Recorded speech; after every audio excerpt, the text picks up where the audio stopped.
নোয়াখালীতে মসজিদে মিটিং করতে বাধা দেওয়ায় সেই মসজিদ ভাঙচুর করলো জামাত শিবির। এর মানে কি দাঁড়ালো?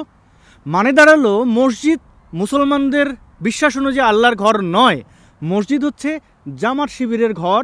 তারা সেখানে গিয়ে রাজনৈতিক মিটিং মিছিল করবে এবং যদি কেউ বাধা দেয় তাহলে যেহেতু তাদের ঘর তারা ভাঙচুর করবে।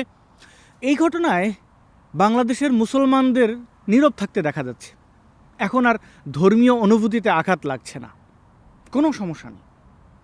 এবং যারা ভাঙচুর করলো ওই যে জামাত শিবির, এরা এই দেশের স্বাধীনতার শুরু থেকে এখন পর্যন্ত ধর্মটাকে বেচেই গেল এবং গ্রেগাসে গিলতে থাকলো এই ভূমির মুমিন মুসলমানরা। আশ্চর্য, তাই না? ধর্মান্ধ মুসলমানদের আল্লাহর প্রতি বিশ্বাস আছে কিন্তু ভরসা নেই। তারা মনে করে যে যদি কেউ আল্লাহ নিয়ে প্রশ্ন তোলে, যদি কেউ নবী নিয়ে প্রশ্ন তোলে, তাহলে তাদেরকেই আইন হাতে তুলে নিতে হবে, তাদেরকেই এর একটা বন্দোবস্ত করতে হবে। কারণ ওই যে বললাম, আল্লাহর প্রতি বিশ্বাস আছে, ভরসা নেই, আস্থা নেই। আল্লাহ যে তার অপমান অবমাননা, তার নবীর অপমান অবমাননার বিরুদ্ধে ব্যবস্থা নিতে পারেন, তাকে কেউ অমান্য করলে সেই ব্যক্তিকে যে ইসলামের ছায়াতলে নিয়ে আসতে পারেন, এই বিশ্বাসটি আমাদের এই বাংলাদেশের মুমিন মুসলমানদের একদমই নেই। কি আর করা, তারা তাদের বিশ্বাস অনুযায়ী যা ইচ্ছা তাই করবে। যা ইচ্ছা তাই করাই হচ্ছে তাদের কাছে ধর্মীয় স্বাধীনতা। ধরুন কোনো একজন ব্যক্তির বিরুদ্ধে অভিযোগ উঠল যে সে ইসলামে আঘাত দিয়েছে, ব্যাস, কোনো যাচাই বাছাইয়ের দরকার নেই। এবং যাচাই বাছাই করে যদি সেই ঘটনার প্রমাণ পাওয়াও যায়, তারপরও তো আইন হাতে তুলে নেওয়ার অধিকার বা কোনো বৈধতা এই তৌহিদি জনতার নেই। কিন্তু কে শুনবে কার কথা? রাষ্ট্র, সরকার, প্রশাসন, তারাও এই মব সন্ত্রাসীদের পক্ষে অবস্থান নেয়। আর ওই ইসলামে আঘাত দিয়েছে যে ব্যক্তি, যার বিরুদ্ধে অভিযোগ, তার নামটি যদি কোনোভাবে হিন্দু, বৌদ্ধ, খ্রিস্টান হয়, মানে নাম অনুযায়ী অনেকে আইডেন্টিফাই করা যায় না যে তার পারিবারিক ব্যাকগ্রাউন্ড কী, সেটা যদি কোনোভাবেই বাঙালি তথা হিন্দু হয়ে যায়, গেল রে গেল। ওই ব্যক্তির পরিবার, তার পাড়া প্রতিবেশী সকলের বাড়িঘর ভাঙচুর হয়। এটা তো আমার দাবি নয়, শত হাজারো ঘটনা এই বাংলাদেশে ঘটেছে। এর মধ্যে যেগুলো বড়, রামু, নাসিরনগর, কুমিল্লায় দাঙ্গা, হামলা, দাঙ্গা বলা যাবে না কারণ এই দেশের অমুসলিমরা তো আর মুসলমানদের সাথে কোনো প্রকার দাঙ্গায় লিপ্ত হন না। তো এই ধর্মীয় অনুভূতির আসলে বাস্তবতা কি? এটা কি প্র্যাকটিক্যাল? কোনোভাবেই তো প্র্যাকটিক্যাল না, বরং এগুলো হচ্ছে উন্মাদনা, ঘৃণার বহিঃপ্রকাশ।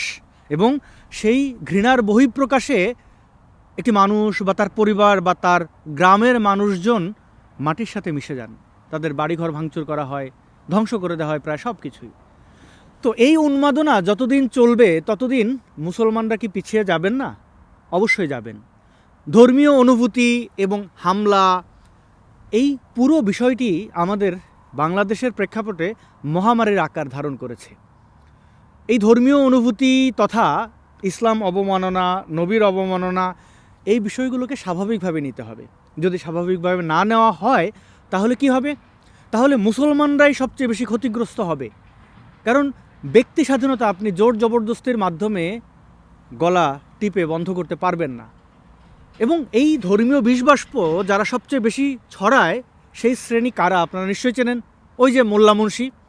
এবং তাদের যে অবস্থা তা তো এখন অনেকের কাছে স্পষ্ট।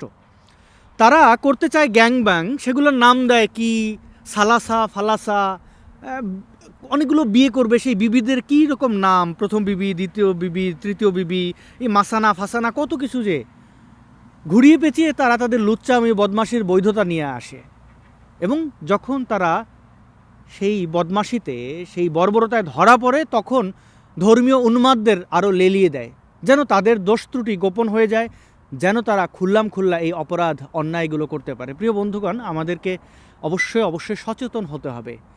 আমাদের এই সমাজে যারা উদারপন্থী মুসলমান আছেন, তারা আমি উদার, আমি কোনো ঝামেলায় নাই বলে বসে থাকলে হবে না। এই অপরাধীদের থামাতে হবে। আপনি যদি না থামান, পরবর্তীতে এই যে আপনার ধর্ম, আপনার বিশ্বাস, আপনার নবী, এর কোনো কিছুই আসলে নিরাপদ থাকবে না।